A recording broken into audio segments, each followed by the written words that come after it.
YouTube viewers అందరికీ hi hello నమస్తే. నేను Devi. Welcome back to my channel. ఈరోజు నేను ఇన్స్టెంట్ కండెన్స్డ్ మిల్క్ ఇంట్లోనే ఎలా తయారు చేయాలో చేసి చూపిస్తానండి. ఇది 2 minutesలో అయిపోతుంది అండ్ చాలా ఈజీ కూడా. దీనికి ఏమేమి ఇంగ్రీడియంట్స్ కావాలో చూసేద్దాం. దీనికి నేను ఇక్కడ 1/2 cup మిల్క్ పౌడర్ తీసుకున్నానండి. ఏ బ్రాండ్ అయినా పర్వాలేదు, మీకు రెడీగా ఏది అవైలబుల్గా ఉంటే అది తీసుకోండి. ఇప్పుడు ఇది ఎంత తీసుకున్నానో దాంట్లో హాఫ్ అంటే 1/4 cup ఇలా పౌడర్ చేసిన షుగర్ తీసుకోవాలండి. మీకు ఇంట్లో లేకపోతే దాన్ని మిక్సీ పట్టుకొని ఇలా వేసుకోవాలన్నమాట. దీంట్లోనే 1.5 teaspoon కార్న్ ఫ్లవర్ అండి. ఇది థికెన్ చేయడానికి అనమాట దీన్ని.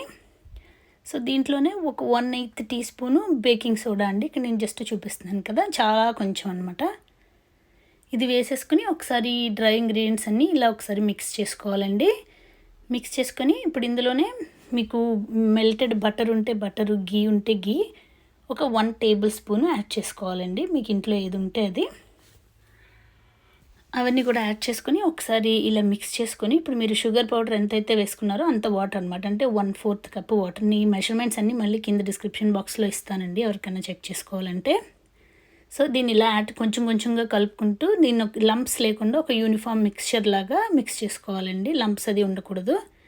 సో మీరు ఈ కండెన్స్డ్ మిల్క్ ఇంట్లో ఉంటే చాలా అంటే చాలా చేసుకోవచ్చండి. Desserts, quick desserts, ice creams, cakes చాలా చేసుకోవచ్చు అనమాట. సో ఇది ఇన్స్టెంట్ వర్షన్. యాక్చువల్ వర్షన్ రేపు చేసి చూపిస్తానండి.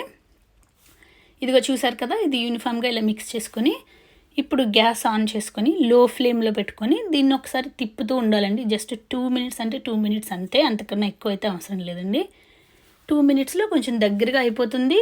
అంతేకాకుండా కలర్ కూడా కొంచెం లైట్ ఎల్లోయిష్ కలర్ వస్తుందండి. 2 minutes తర్వాత ఇలా ఆఫ్ చేసేసుకోవాలంతే. నేను ఈ మెజర్మెంట్స్ 1/2 cupకే ఇచ్చానండి. సో మీకు ఎంత కండెన్స్డ్ మిల్క్ కావాలో దాన్ని బట్టి మీరు మెజర్మెంట్స్, క్వాంటిటీస్ అన్నీ అడ్జస్ట్ చేసుకోండి.